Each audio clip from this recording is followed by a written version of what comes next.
I had some problems with my exhaust headers. We're going to go over a couple old clips, and then there'll be some new footage on how the problems were fixed. Here's a look at my header gasket on the head, and you can see I did not open up the exhaust ports at all. I didn't want to have a situation where that exhaust gas was running into the header. That's why I bought a non-ceramic coated header.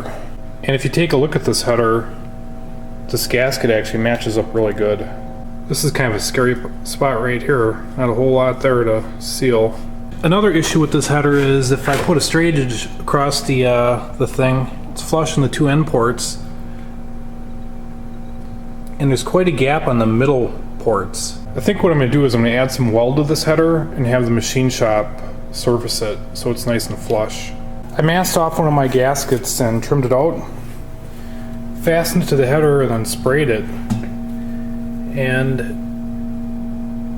there's what I got there, alarmingly close. I'm going to be matching these headers to the ports too, and I only have to take out a little bit right here on the middle two pretty much. Here's what this header is looking like after adding some weld.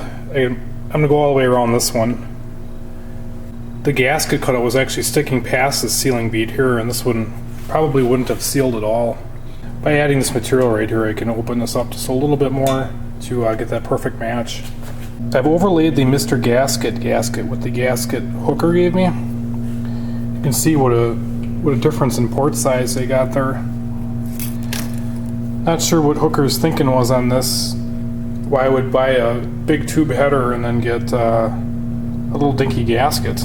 Here's the gasket dropped on the head. The two end bolts are in it, and the header matches up really good with the gasket, and the only area I'm concerned about is right at the top of this curve, and that basically goes for all the ports. So I'll just make sure that's open, and there should be no place on the header where the exhaust gas runs into it. Here is the exhaust header after I got it back from the machine shop. He said he did this on a big belt sander. He got her nice and flat. Here's all that weld I added here. And they all look about the same. Looking at the top of the header, you can see there's a bunch of weld buildup on the middle ports.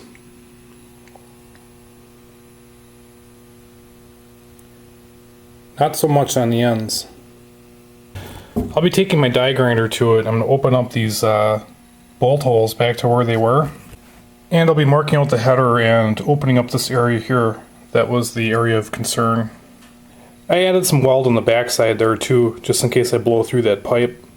I've marked it out with a Sharpie here. It's really not a whole lot that has to come off, and that's a good thing. We have a grinding burr in the old die grinder.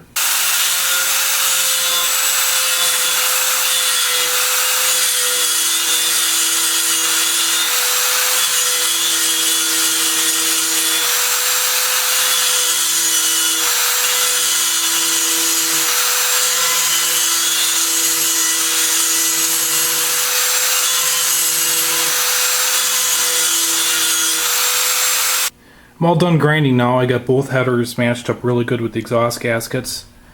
Just put a little bit of a bevel there. And I was actually able to do it without blowing through the pipe.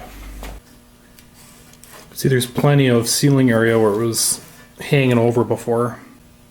This is about the thinnest spot right here, but I think she'll be okay. I'm going to chuck up a sandpaper roll in the die grinder and smooth these out a little bit now. Try and get rid of the weld BBs and any other imperfections right around the port entrance. Here's what that looks like with a 120 grit taper roll.